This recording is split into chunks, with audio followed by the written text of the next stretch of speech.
I want to make sure we have plenty of time to do that. So anyways, thank you so much to everybody for joining our presentation today. We are doing boosting motivation, productivity, and employee morale in the workplace. So we actually have a couple speakers that I will introduce in a minute, but I just want to say that if you have any questions during today's presentation, feel free to put them in the chat box. So we're going to do our best to monitor it as the presentation is going along. But of course, we're going to have plenty of time at the end for questions as well. Okay. All right, so first, my name is Marla Breitbarth. I'm the business consultant for Healthy Workplace at Duquesne University SBDC. I'm going to be reviewing what that means in some of our services provided, as well as explaining employee productivity and morale. We have Scott with us today. He is going to be the outreach manager at Penny, who is going to do an overview of what Penny is and everything you need to know about that, including the right provider services. Then ending our presentation today is going to be Lauren. She is from Next Level Benefits.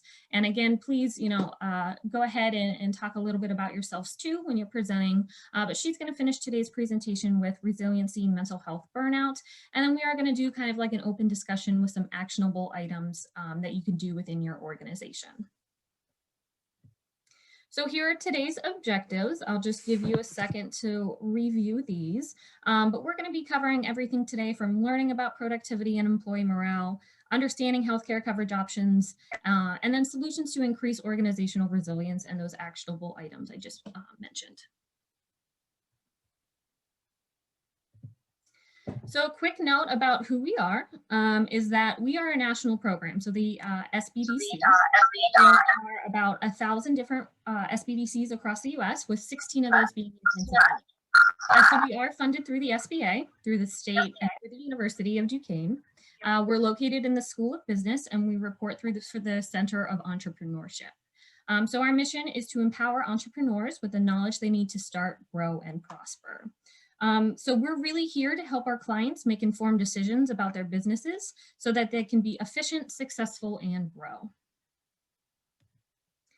A few of our consulting services include general business. So that would be anything from starting a business, funding, buying and selling, market research. We do have technology commercialization and life science. And then healthy workplace, which of course we're going to be kind of under the umbrella today. And then we do have a lot of different trainings and workshops available. All of these are via webinar right now, and you can find those on our calendar. So again, we're really looking for different feedback to see kind of what services or educational workshops would be most important to you as well. So feel free to shoot us some feedback and let us know that. I also want to just review what healthy workplace services are. So what exactly can it do for you? One is going to be the educational webinars. So these are examples of past presentations we've given, everything from employee health and safety, an overview and a model for that action, managing stress and emotional health, COVID workplace requirements, and of course today's presentation as well. We do offer no-cost one-on-one consulting services, and this would be wellness promotion guidelines, any policies and plan templates that you might be interested in, kind of very similar for a safety program as well, and looking about developing those. Restart readiness for COVID, OSHA and CDC compliance, workers' compensation, safety committee assistance, and then I am able to do on-site visits as well if that's something you're interested in. And then lastly, we do offer a lot of no-cost resources that are free and available online. These are from the CDC, from OSHA, the Department of Health, or the Department of Labor and Industry. And those, again, they're no cost, they're available online, but it's really to help you navigate that process and the websites and everything, so you just don't get bogged down spending time looking for that. All right, so I'm going to review a little bit about productivity and what this means. So what is employee productivity? It just means that your team is effective and efficient. So they use their work hours wisely to produce more and better results in less time. And it's about more than just getting stuff done. So in order to be productive, you can meet 3 criteria. That's getting through work and finishing a reasonable quantity of tasks. It means meeting deadlines and not spending too much time on any one thing. Having good quality work and finished results meet or exceed expectations. and not wasting time on things that are lower priorities. So time and effort are used efficiently. So in other words, productive employees focus on the right things at the right time. There's very little time wasted in effort, and the work that they do creates the results that you want. So the phrase work smarter, not harder doesn't help in every situation. So the important question is to ask, how do you work smarter? And if you complete a lot of tasks every day, but the wrong tasks, are you still being productive? All right, so a lot of factors deal or impact with productivity. So dealing with productivity morale is often complicated, and it's important to realize that the problem may have more than one source. So the goal is to focus on the things that you can influence and worry less about all the stuff that you can't fix. So as you can see here on this slide, examples like COVID and the state or federal laws and regulations, those are things you aren't able to control, but examples like company culture and workflow processes could be within your control. So before you can create an effective strategy, you need to know what factors are currently hurting your team productivity. And I'm just going to highlight a couple of these ones here on this slide. So employee health. Stressed out employees are more likely to make mistakes, and they're also more likely to get sick, missing more work days. Even worse than taking frequent sick days is when employees come to work ill. So this is known as presenteeism, when employees are present, but they're not productive. Workflows and processes. So inefficient workflows are a major time waster. Your employees can spend more time figuring out how to do their job than they actually spend doing it. So about 55% of newly hired employees say that they don't get access to the tools and the documents that they need during onboarding. Work environment. For some people, working from home was a great productivity booster. Others found it much harder to adjust to their new environment. So you might have limited control over your employees' work environment, especially if they're working remotely. However, helping with the home office setup or equipment, rearranging the physical space, this can go a really long way. And then company culture. So your company's goals are, if your company's goals are unclear, your team has nothing to focus on. So instead of working towards the bigger picture, they're just finishing tasks and checking items off their lists. So it's hard to stay motivated when you feel like you're just doing busy work. I also wanted to touch a little bit upon employee morale and what that is. So Forbes magazine defines it as the attitude, satisfaction, and overall outlook of employees during their association with an organization or business. As a manager, it is the responsibility to hire good people and create a space where everybody feels confident to perform at their very best. So positive morale can have a big impact. And some of these areas where you'll see this impact is really when employees generally enjoy the work atmosphere. They're pushed to do work more efficiently and productively. It provides a competitive edge. So it's much easier to deal with and get through tough situations when employee morale is high. It attracts and retains talent. So employees feel far more likely to remain loyal to the company when they have a good, healthy work environment. And then it does help reduce costs as well. So high employee morale helps reduce workplace accidents. This leads to fewer absences and helps lower stress, which then leads to less missed days. So in a report from Avedon Health, stress can actually cost up to $301 per employee in productivity costs per year, and then up to $413 per employee in healthcare costs per year. And this report, where I got those numbers, it is in the resource section of this presentation. So a few causes of low morale in the workplace could lead to several of these examples. So lack of growth. Employees need personal growth just as much as the business does. Without growth, they will become disengaged and eventually leave for a more challenging role. If you have no clarity, so if employers don't know what to expect of them or they aren't aware of what's going on in the company, they won't be motivated to get the job done to the best of their abilities. Leadership changes, so change can be hard to handle, but sometimes it's necessary. So whether there was a merger or new hire, morale can take a hit when the confidence is uncertain. Leadership problems. More often than not, poor leadership causes low employee morale. So those in leadership positions must really understand how their behavior affects the entire organization. And then the company itself. So sometimes the company is the biggest and most important factor that can directly impact employee morale and attitude towards work. So we talked several ways or a different variety of things that affect productivity and morale, but I want to leave you with a little bit of ways to help fix the situation. And again, Lauren's going to be touching more upon some of these actionable items as well. But just to review some of these general concepts would be to set clear expectations. So your team only knows what you expect from them if you tell them.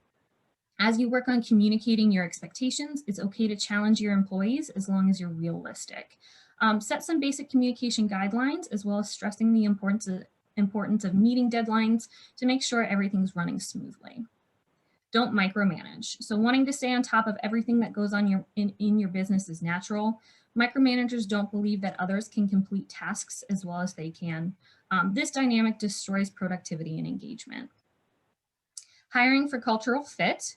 So how well an employee's benefits and values align with your company's can significantly impact the entire team's productivity.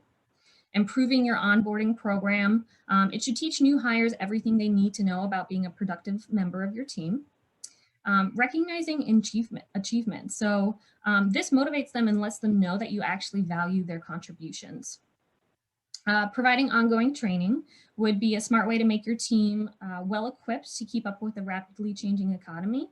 And by providing skills and knowledge, it also helps them become more confident, effective, and more engaged that you care about their future as well. And then the last one on here is improving communication. So effective communication speeds up workflows and processes and allows team members to complete tasks faster. Just a few more I wanted to highlight here before I turn it over is going to be providing feedback as well. So it can go a long way if you give specific guidance, really avoid generic comments and focus on performance and behavior. Having more effective meetings. So consider if you really need to hold a meeting, invite only those that need to attend and stick to the agenda. Allow a flexible work schedule. So this gives employees the opportunity to create a schedule that works for them. So that way they can work at times when they're most productive instead of forcing them to work through regular hours. Encourage deep work. So it can actually take up to about 23 minutes to focus after being interrupted. This could be anything from emails or phone calls, pop-up messaging. So if you can eliminate some of those or maybe focus your attention for a little bit longer, this can really help reduce interruptions when it's needed. Take care of your employees' health. So employees need to stay healthy, both physically and mentally, in order to be productive.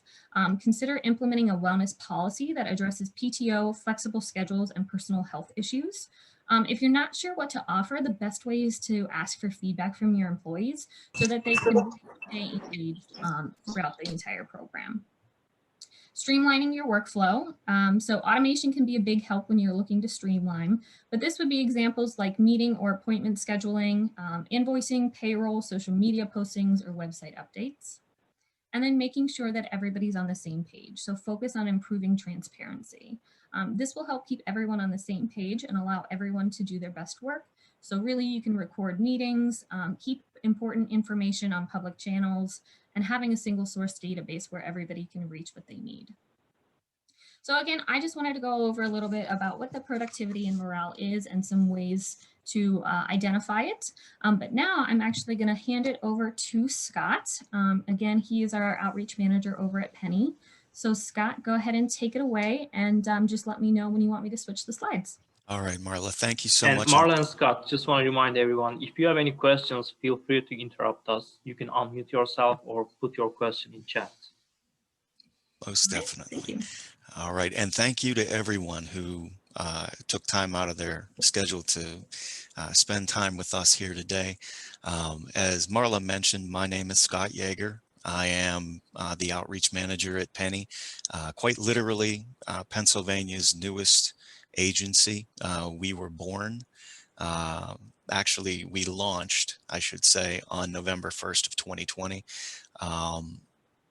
And in terms of employee morale, Marla shared a lot of good information about how access to health insurance, wellness programs, to the appropriate prescription medications, etc., can impact an employee's, and to be quite honest with you, any small business or small precision manufacturer can impact your team's performance. If you go to the next slide, please, Marla, what this heat map demonstrates is it demonstrates something that every time I look at it, it sends a chill down my spine. These are 607,000 of the most at-risk employees in the Commonwealth of Pennsylvania. If you look at it that way, these are the uninsured in the Commonwealth of Pennsylvania. It represents about 1 in 20 individuals. So if you think about that, you could take a short walk and see 20 individuals. It's amazing how, in light of the pandemic and how, you know, individuals consciously make a decision to go about their business, to go about their day, to go about their work uninsured. And please understand that the information I'm about to share with you, we are seeking at Penny to put a dent in this number of uninsured in Pennsylvania.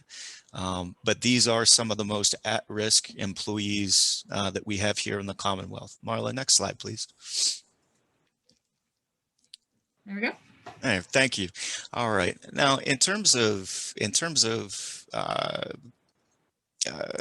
a dialogue about motivation and about making sure that employees are in a good space, that companies and organizations are in the best shape possible to perform at their very best, we have to take into consideration health insurance. We have to take into consideration the protection that it affords individuals. And with that being said, Penny is here to help on many levels. There are a lot of organizations where the employees make too much money to qualify for Medicaid. On the flip side, there are as many organizations where they might not have access to group health insurance benefits. That's where Penny has options, and that's where bringing healthcare.gov home to the Commonwealth of Pennsylvania really made a lot of difference in the lives of so many here in the Commonwealth. Ultimately, who we are is Penny is PENN, Pennsylvania I Insurance E-Exchange. It's a play on words. We ultimately wanted to separate ourselves from healthcare.gov and bring something to life that was truly unique to Pennsylvania and could serve the small business community, sole proprietors, contractors, small precision manufacturers here in the Commonwealth of Pennsylvania. Because let's face it, all too often, smaller organizations do not have the same access to group benefits that other larger organizations do. From an employee motivation perspective, there's a lot to be said for the culture of an organization where employees can sit back and say, you know, I've got good health insurance, I've got good dental insurance, I'm able to, you know, make sure that my quality of life is protected. When those employees come to work each day and they engage in the activity that is what organizations do, they are far more focused. They are far more measured in their ability to help that organization succeed. So with that in mind, who we are as a health insurance exchange, we are the official health insurance exchange for the Commonwealth of Pennsylvania. We're the home for high quality and affordable healthcare options. I'll get into that in a minute. But here's the important thing. We are the only source for financial assistance in the individual health insurance market. That's significant. We also are here to help individuals, again, and families without insurance from an employer. The uninsured, those individuals who make a conscious decision, whether they're gig workers or whether they're, you know, individuals who are quote unquote young invincibles, and they step out every day making the decision that, you know, I'm better off not to have health insurance. We want to help change that thought. But we're also an organization that operates a no wrong door policy. So if we do have individuals that connect with Penny, and they are better served by connecting with Medicaid, we will warmly, person to person, transfer those individuals over to the Department of Human Services and make sure that they get the service that they need, and more importantly, the coverage that will help maintain them as a healthy employee. And ultimately, we are here to help. And on many layers, we have help that is free of charge. I'll get into that more in a moment. Next slide, please, Marla. Yeah, and Scott, we actually had a question as well about, sure. Does Penny help nonprofits? In terms of nonprofits, it was funny because just before this call, I was in touch with Catholic Charities of Pittsburgh. So to your point, yes, we have a sister network across the Commonwealth of Pennsylvania, and we work hand in hand from Philadelphia to Erie to Allentown, all the way down into Greene County. We have nonprofits that we work with that help people get connected with with the health insurance options that they need. And yes, to your point, if there was a nonprofit organization that did not qualify for group benefits, would their employees be able to shop through Penny? Indeed, they could. And more on that here in a moment. I want to focus just a little bit on Penny's origin. We were signed into law by what is the equivalent of a blue moon in Harrisburg, Pennsylvania. It was, get this, unanimous, bipartisan support in both chambers of the Pennsylvania General Assembly. That's the cool thing about Penny. It makes sense for everyone in the Commonwealth. We are saving Pennsylvania taxpayers incredible sums of money. We are also customizing our services to meet the needs of Pennsylvania's organizations. And ultimately, we are setting aside a reinsurance program that's helping safeguard the insurance rates and premiums here in the Commonwealth of Pennsylvania to make certain that people can afford the insurance. Again, we are the only source for financial assistance. We have a reinsurance program that helps us protect the insurance rates and premiums. We also have a good thing called competition. Now, a lot of people on this call understand that competition in the marketplace is also something that helps benefit our customers. And that's something that we are striving for here at Penny, is to create that competitive marketplace so that ultimately people can afford good quality insurance. Here's the thing.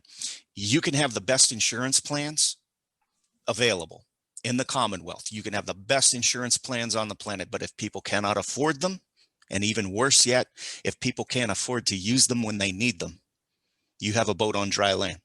So that's why I'm here today to sort of share some information with you about Penny. Next slide, please, Marla. And one more question for you too, Scott. Is Sure. Penny the version of ACA for PA? Absolutely. In fact, what we've done is we've replaced healthcare.gov. We have perfected it for the Commonwealth of Pennsylvania. The good news is that we, just to give you an idea, and if you go to the next slide, there we are. We're on the financial aid slide. That's great. One of the big questions when we migrated from healthcare.gov to Pennsylvania was, okay, what about the financial assistance? Well, as you can see through Penny, you can have access to advanced premium tax credits, which lower the monthly premium. In fact, during our inaugural open enrollment period, the average that our customers qualified for was $523 a month. That's a lot of money when you think about how expensive health insurance is. Penny does a lot to make it affordable. In addition to that, we can also, if you qualify for cost sharing reductions and you choose a silver plan, we have silver, gold, and bronze at Penny. But if you choose a silver plan, which about 47% of our customers do, you can qualify for further reductions in terms of the things that we all just love, which are, you know, co-pays, deductibles, the things that you have to understand higher calculus to actually understand. We help with making those affordable as well. So please keep that in mind. Next slide, please. A couple things back to the question of flexibility and what makes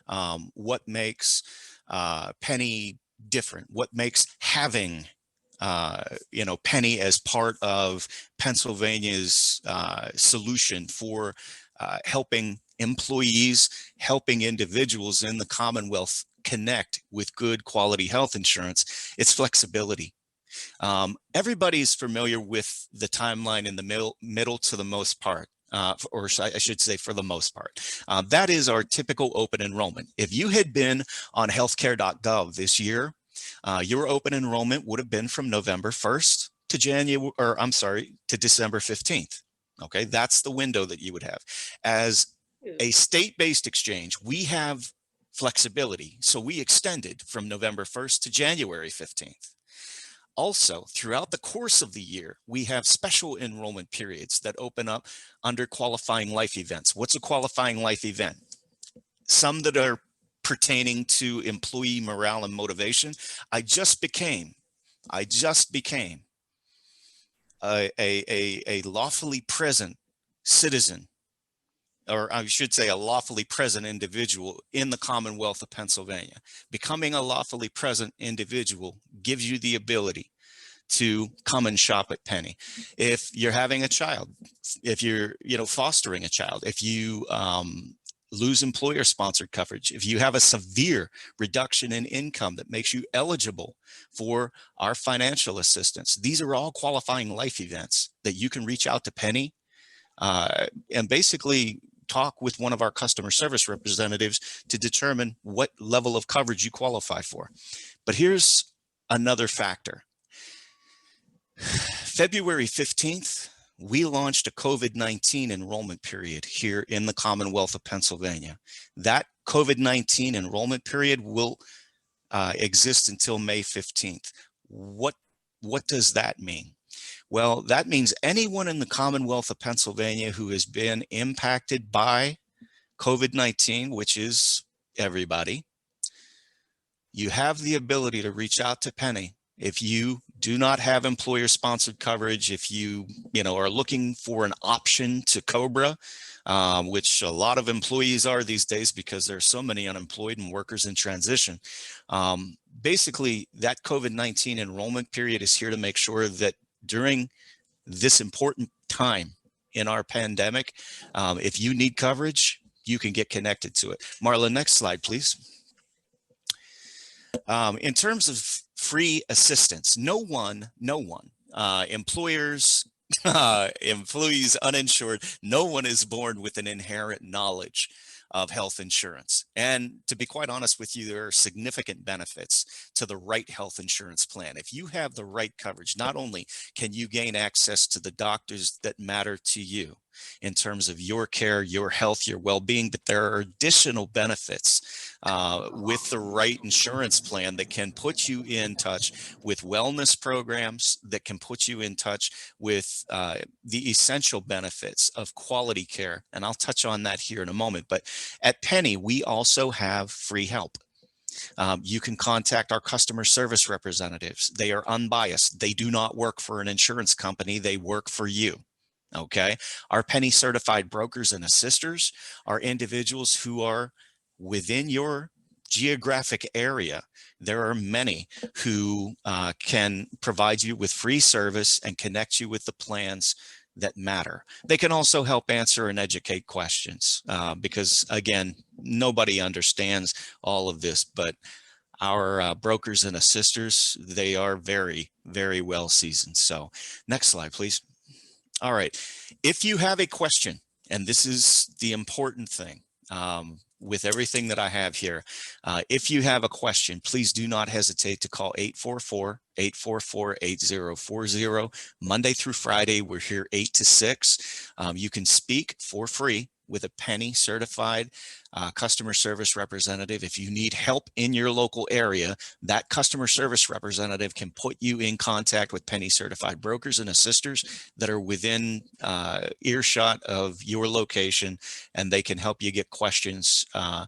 And I think that's my last slide, Marla. Yes, I believe it is, Scott. All right. Thank you so much for that. But one question I did miss that was on the topic of ACA as well is that Right. Does Penny cover the same population of ACA? Yeah, that's an incredibly good question. And I'm going to go back to discussion of why the health insurance plans and dental insurance plans that are available through Penny make a huge difference. It's because we are compliant with the Affordable Care Act and the minimum 10 minimum essential coverages that are secured and guaranteed by the Affordable Care Act. What does that mean? That means that we don't sell junk insurance plans at Penny. Okay. Our insurance plans are with names that everyone knows and trusts in Pennsylvania: Capital Blue Cross, Independence Blue Cross, UPMC, Geisinger, Highmark. We have the same plans. That brings up a good question as well. Why would you shop with Penny when you could go to a Highmark or to a UPMC? You are more than welcome. Again, our goal at Penny is to make sure you get protected. Okay, you can go directly to UPMC, you can go directly to Highmark, but here's the thing: keep in mind, we are the only source for financial assistance. We are also in line with the ACA, and that means what?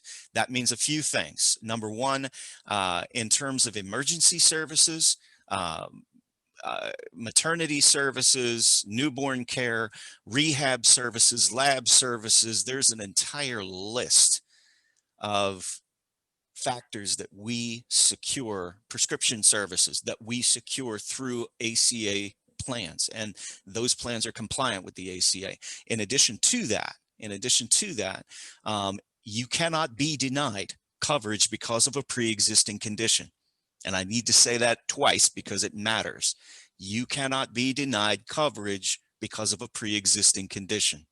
Second to that, if there's an individual who is under the age of 26, they can remain active on their parents' plans through Penny. Okay, so to the question about the ACA, yes, what we've done here at Penny is we've taken the ACA, we've brought it home to the Commonwealth of Pennsylvania, and we are doing our best to make sure that we are not one out of 50 states. We are one Commonwealth, one exchange, and we are here to serve each and every individual that contacts us. So with that being said, I'm 3 minutes over. I apologize, but you struck a good chord with that question. So. Thank you very much, Scott. And Lauren, we'll turn it over to you now. All right. Hi, everyone. Thank you so much for joining. My name is Lauren Winans. I'm an HR consultant. So my background is in corporate HR. I've worked for a lot of different organizations in that capacity, and my specialty is employee benefits. I founded Next Level Benefits in 2019. We are a team of HR professionals with similar corporate HR experience and background from a variety of companies that I'm sure you've heard of. And Next Level Benefits, we're basically offering to our clients access to HR professionals on a consulting, contracting, or project management basis. And so basically we help our clients to get more work done in a shorter period of time.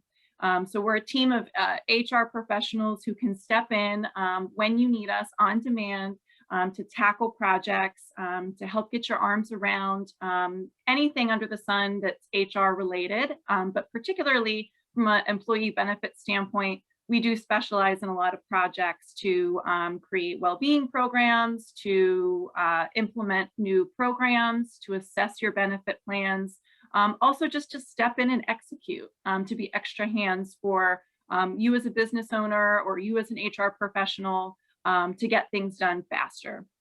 And we basically act as an extension of your team, like I said, on demand when you need us, and we eliminate the need for an additional headcount.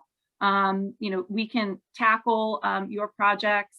We can really help you in any way, shape, or form when it comes to human resources on a fee-for-service basis, so that you don't have to employ another individual on your staff to take care of those things.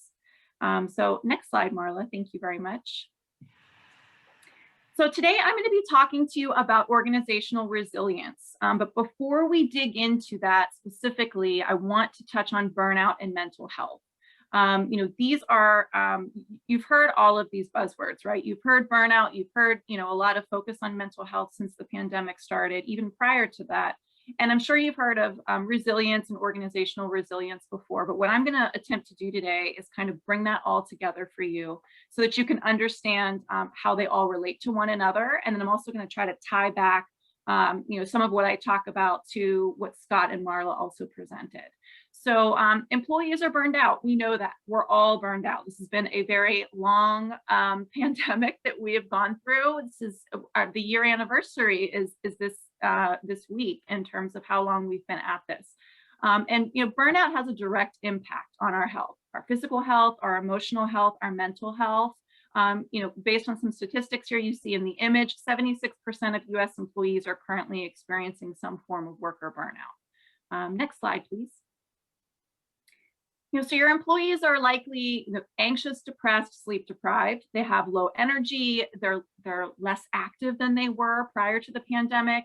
They might not be as happy as they were. They might have some strained relationships. They're isolated from friends. And all of these factors, while they're not an employer's responsibility necessarily, they are in turn impacting their motivation, their productivity, and their morale that they have when they're at work. And that's directly impacting their state of their mental health. And, as some of these, facts here in this image, there's a lot of individuals that are struggling with poor mental health that don't really know where to turn, and they don't really know how to get help. And they might be afraid and concerned about bringing those issues, questions, concerns to their employer. And so what I'm going to talk a little bit more about today is, some ways that an employer, whether you be a small business owner, whether you be an HR professional, I want to really talk through ways that you can kind of support employees and help them to open up so that in turn, their motivation, productivity, and morale will increase. Next slide, please.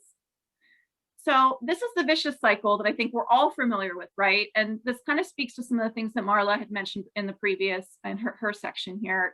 We can't change the pandemic. We can't change the new demands that have been placed upon us during this time. And we can't really change, when life's going to go back to normal. We don't know. We assume that it's going to be once more vaccinations occur. But what we can do, what we can change is our reactions, our perceptions, and our response to external stressors.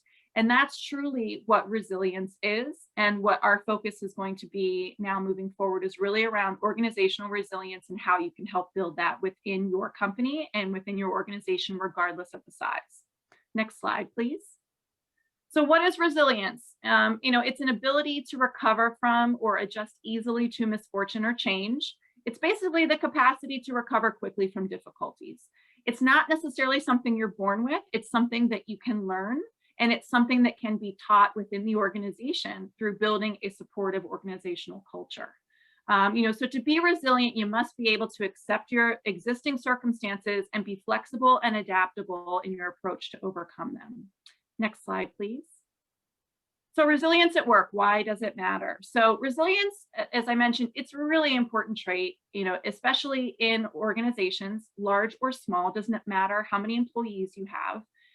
Employees who are resilient can handle adversity with confidence and rally others to do the same. So it's not just pandemic related, even though the pandemic has really put a spotlight on this issue. But organizational resilience is really about making sure that your employees can quickly change pace, be agile, and flexibly handle adversity as it comes their way. They're an extension of you as a business owner. They're an extension of you, as a peer within your organization. And, you know, in order for all of you to be effective and to make the organization itself effective, you all have to kind of handle adversity in a way that makes sense, in a way that isn't going to be a detriment to you, and in a way that's going to be positive for those around you. Next slide, please.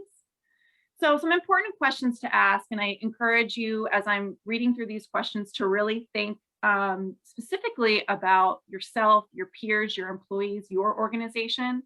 So are you resilient? Are you able to handle adversity as it comes your way in a way that's productive, in a way that doesn't affect you mentally, physically, emotionally, in a way that you can tackle what comes your way without turning into a monster, right? So are your peers and your employees resilient? You know, do you see yourself as part of a team at work where as a team, you're able to handle adversity as it comes your way? Is your organization resilient? Are you able to pivot and move quickly when something comes up that is unexpected? It's a challenge, it's complex, it's something that needs to be handled in a very sensitive and important way. Is your organization able to do that? Next slide, please. So organizational resilience, you know, really, as I've already mentioned, this is about your organization being able to anticipate, prepare for, and respond and adapt to change. The only way that an organization is going to be able to do that is if the employees themselves are able to be resilient. And so your organization is essentially made up of all of the employees and all the actions and the conversations that they have on a regular basis. That's essentially what your business is. Yes, your business is meant to be profitable, and you know, perhaps you sell items, and it's about, you know, bottom line numbers and you know, kind of meeting all of those normal expectations that a business you know, has. But the organization itself is made up of a collection of conversations, actions, projects, things that you are all working towards together to achieve. And so in order to be resilient, an employee individually and a team needs to be resilient in order to kind of tackle all of those things together. Next slide, please. So what we're going to focus on in the next handful of slides here is 5 practical ways to build resilience within an organization, and in turn, building resilience within yourself, within your employees, within your team, your peers, those that work for you, those that you work for. It's all about how all of this connects. You know, your personal resilience affects your team's resilience, affects your organizational resilience. So we're going to talk through these different factors. I'm going to start with the bottom of the pyramid, moving up. So we're going to talk about rethinking our reactions. I'm sorry, can you go back? Oh, sorry. That's okay. Rethinking our reactions, encouraging connections, practicing self-care for your own well-being, staying present, and focusing on strengths. Next slide, please. So the next 5 slides are going to be focused on these 5 practical ways that we can build resilience. And what we're going to tackle here is what the best practice is, what to do, what are some examples of action, and what lessons can we learn from that. So what I would encourage you to do during you know, my discussion here is to think about how this can be molded and shaped so that you can pull this back into your own organization. You might not be able to take this off the shelf exactly as I'm presenting it, but everything that we're going over right now is definitely something that is worth putting into practice. So for rethinking our reactions, the best practice here is to encourage employees to stop catastrophizing when something negative or challenging happens at work. So think about when something negative or challenging happens to you, right? You think of, okay, God, what's the worst case scenario? And you immediately go there. You immediately go to worst case scenario. And sometimes, you know, depending upon how good you are at you know, controlling and managing your emotions, you know, you may spiral a little bit here, and you might spend a lot of your time and effort and energy thinking about this, and it's detracting from your productivity, and it's affecting your morale, and it's affecting your ability to get your job done. So, you know, what do you do? So, you know, as a business owner, as an HR professional, as someone who manages teams, a manager, a supervisor, You can be more transparent in your everyday interactions about the company, about its status, about its future, and about its expectations of their employees.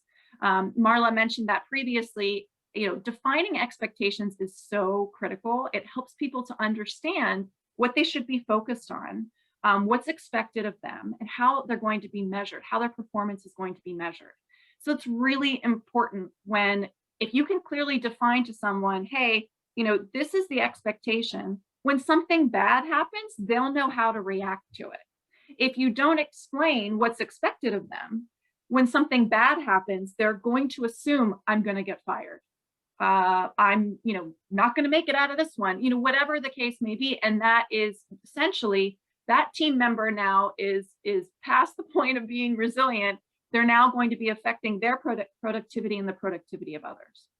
So what are some examples of action here? So we can help employees to reduce that catastrophizing about a situation by, number one, identifying the worst case scenario. You can help someone to facilitate this conversation because, two minds are always better than one. So identify the worst case scenario, help them identify that. Help them to identify the best case scenario, so other end of the spectrum. And then let's identify the most likely scenario. So it's somewhere in between.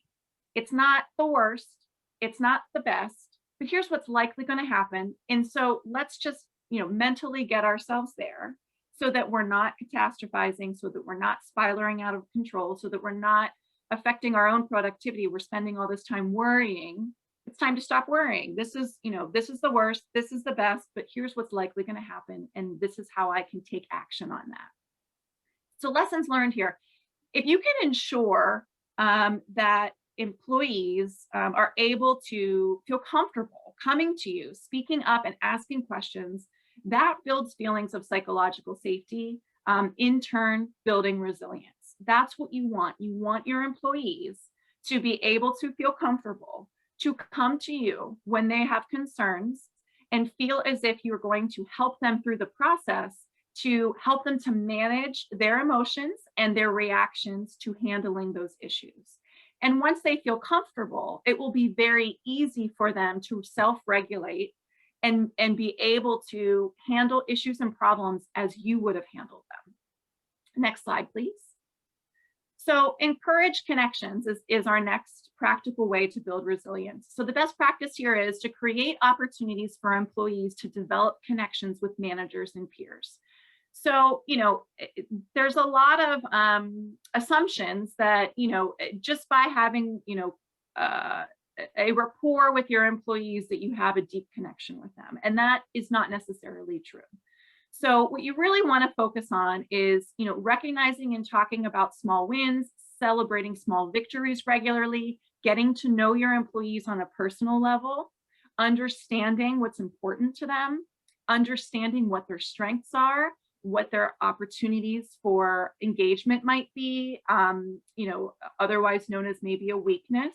So getting to know who is working for you and with you is incredibly important to being able to really encourage the right kind of connection. Those deeper connections are going to help when you need them to come to you with issues, concerns, and questions. And it's also going to help them feel supported to have the authority, the autonomy, the empowerment to make decisions for the organization and make decisions that you would make. They'll understand better where they fit in the terms of your expectations, the company's expectations. And all of this is, as you'll notice, symbiotically connected, everything that we're talking about today. So examples of actions are, find time for simple, brief check-ins with employees during the workday.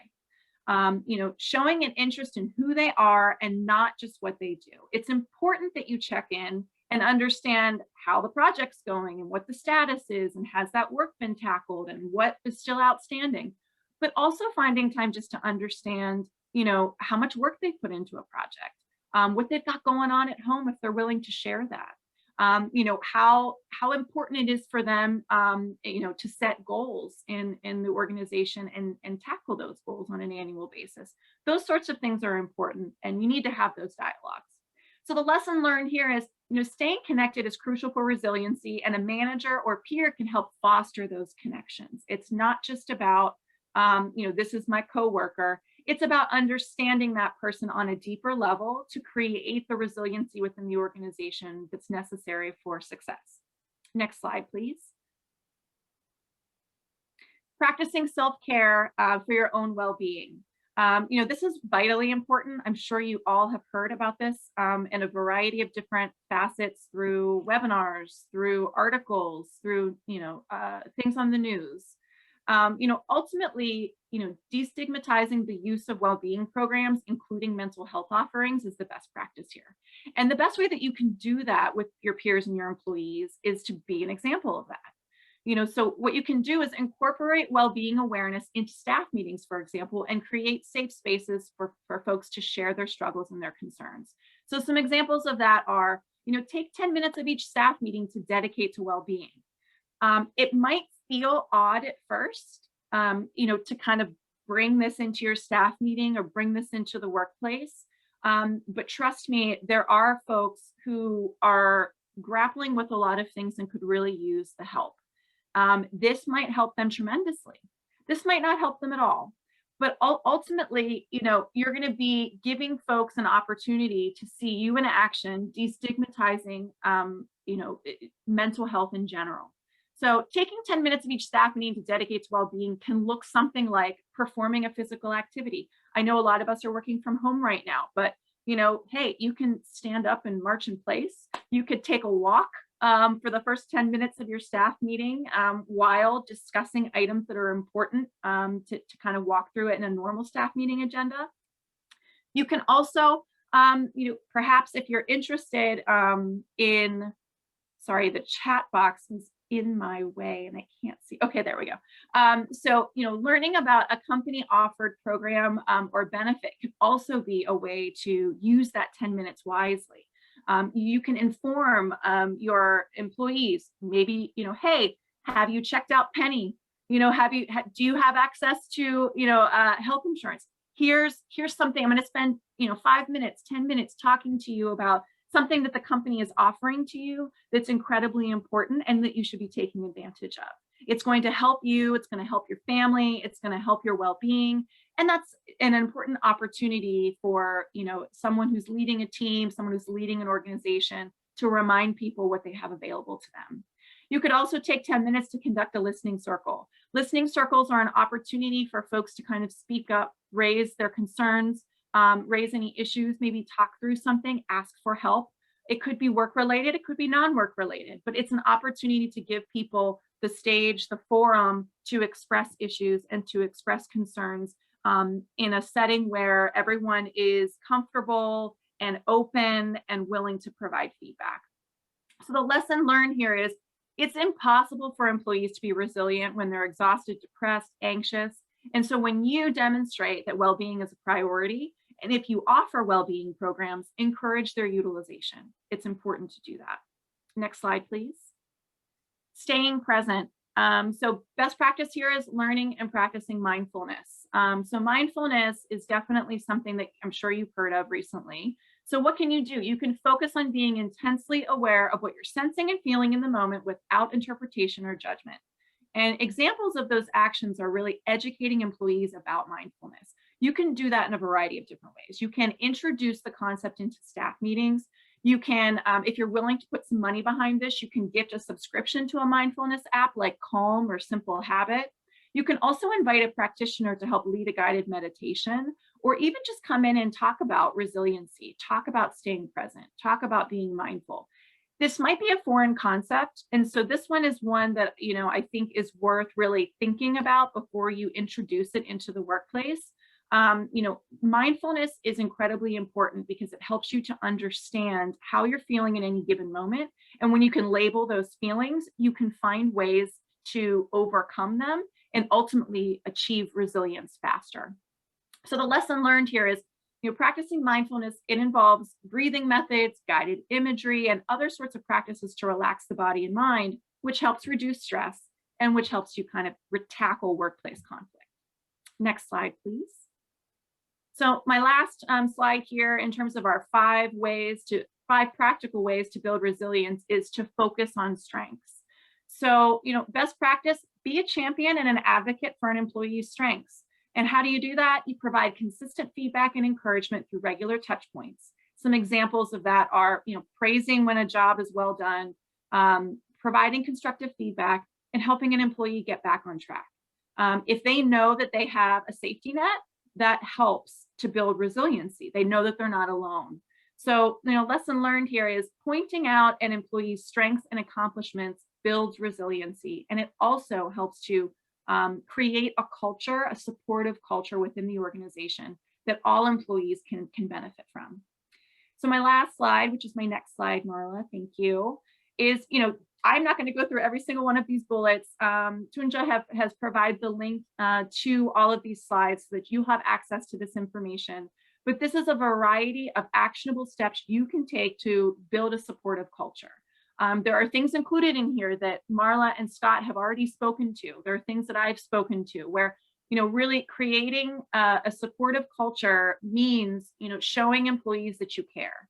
There are a variety of ways to do that through leadership development, through training, through offering comprehensive health insurance or access to it, through providing wellness services, making sure that, you are providing feedback in constructive ways, showing them that, you care about mental health by talking about it, by destigmatizing it, and making sure that they understand that, you're trying to build a resilient culture, and that means that we work as a team to be resilient.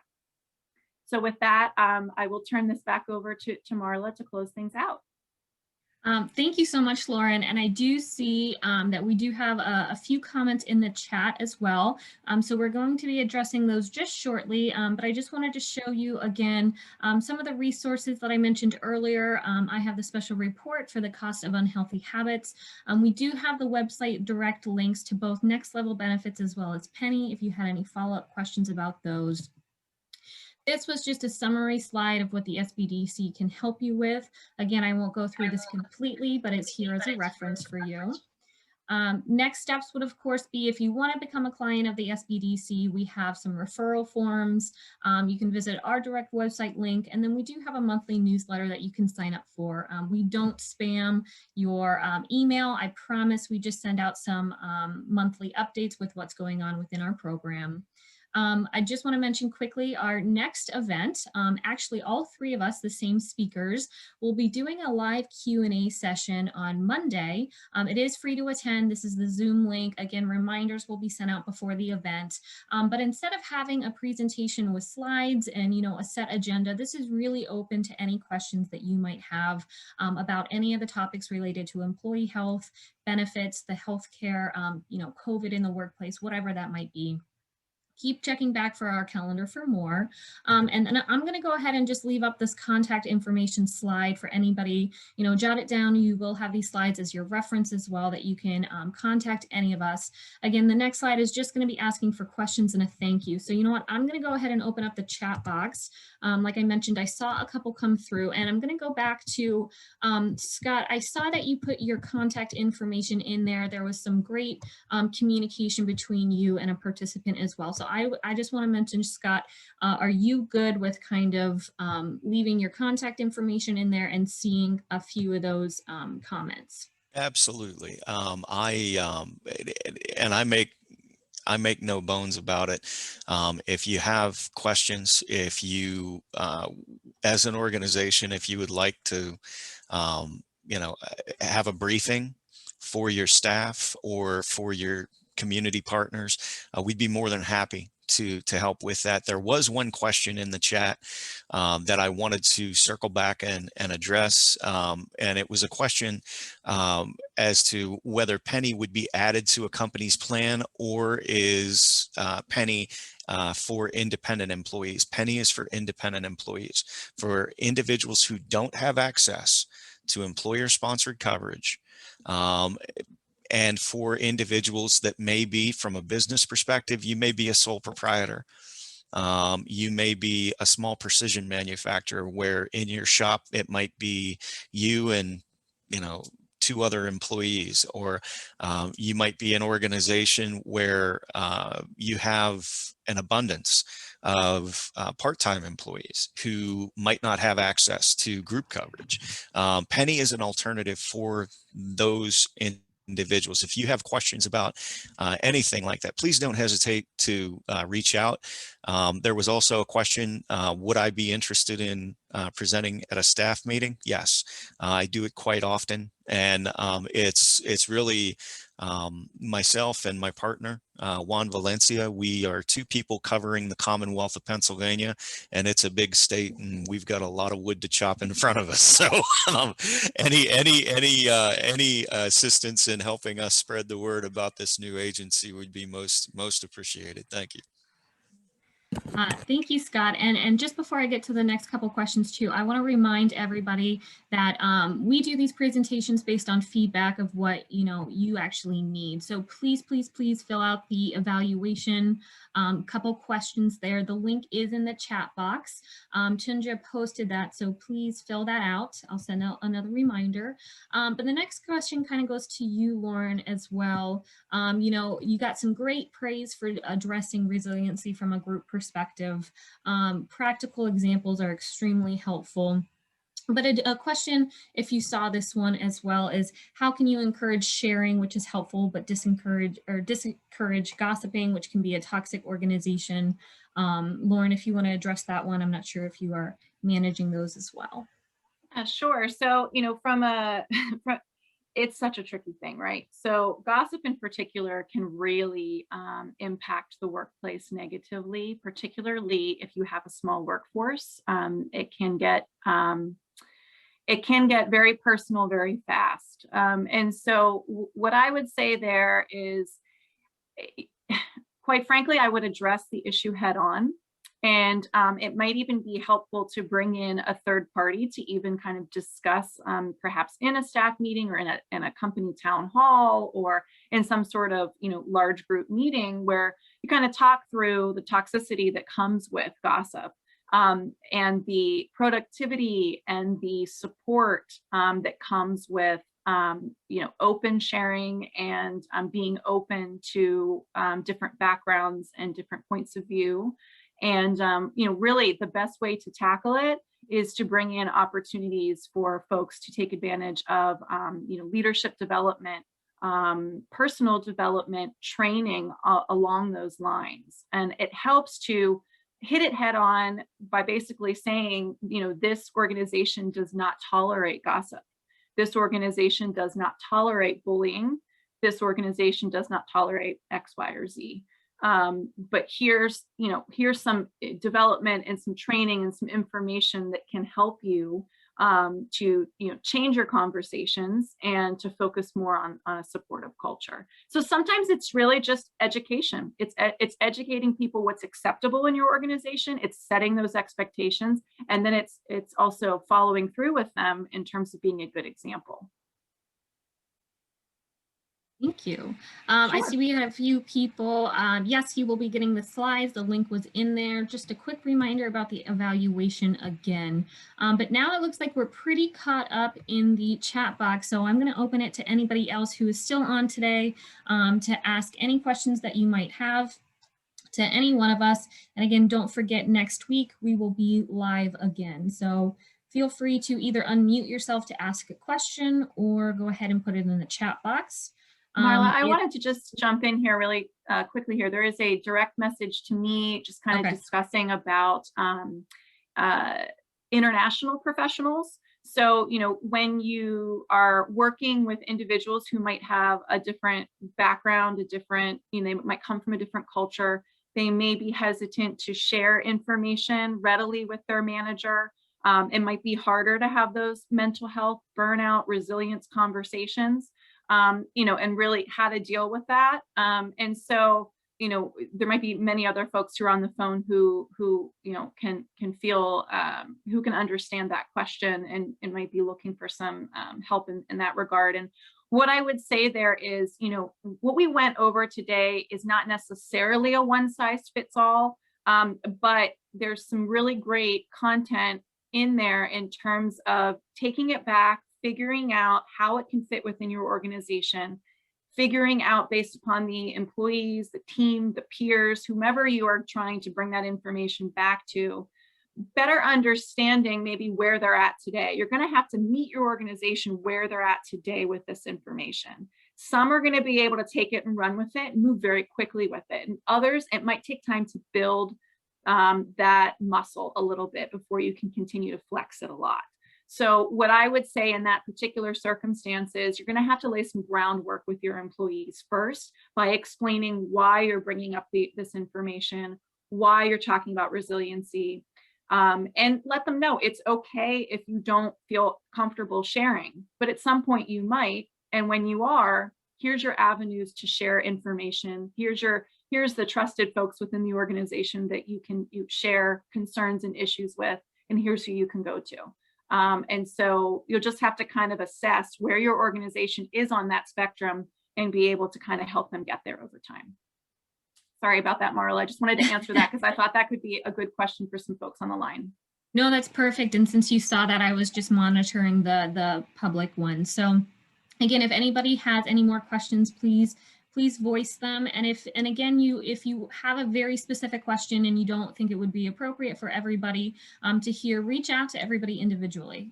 So whatever we can do to get all your questions answered is great. So we'll stay on for just a little bit longer to see if there's any more questions coming up. But again, thank you everybody so much for your participation today.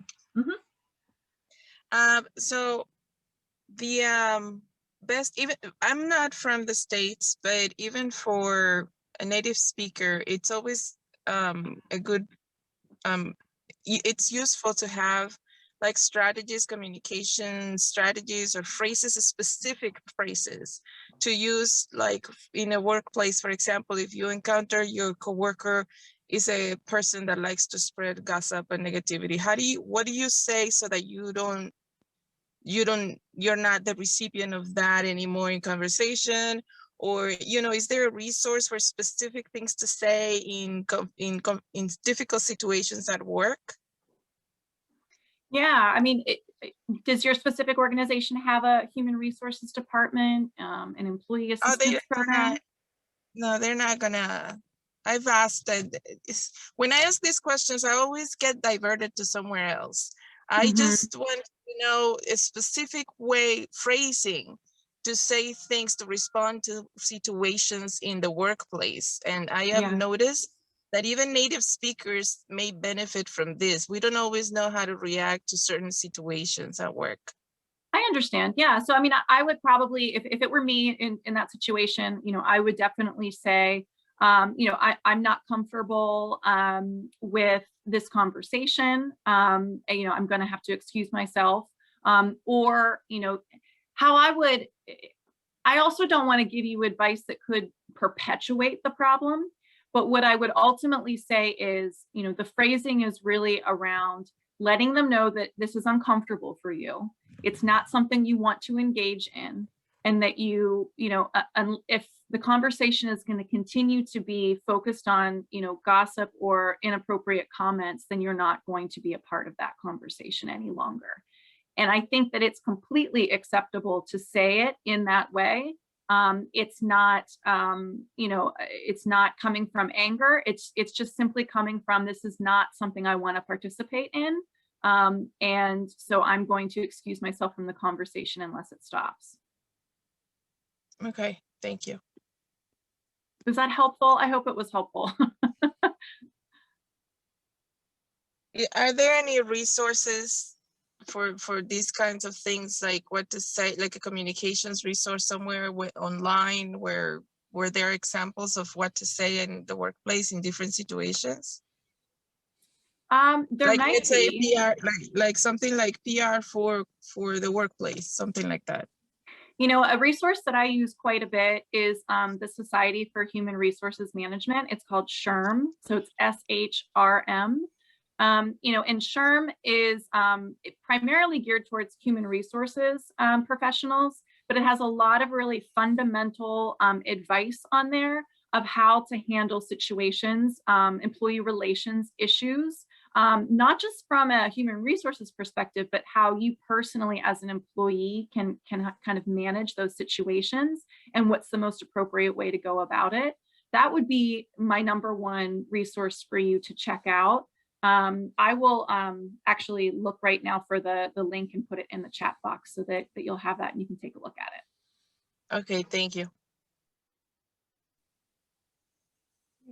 Thank you so much for these questions. Again, we're here to answer anything you have. So anybody else have any questions? I'm going to do one more outreach for the evaluation form as well. Please, that's in the chat box. We love feedback. Please fill that out before you go. But any more questions?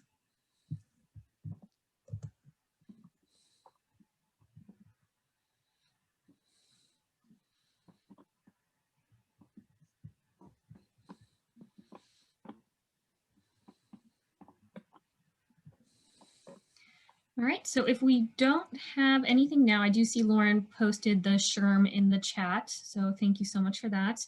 If there's no other questions now, again, feel free to reach out individually as well. Tunja, any last comments that you have for today? Oh, Marla, thank you, Lauren, thank you, Scott, and thank you, Marla. Thank you for your time, and thank you for everyone joining us today. I hope this was helpful. You have the contact information for Lauren and Scott and Marla here, so feel free to reach out or Lauren or Scott. Have a great rest of your day. Thanks, everyone. Thank you, everyone.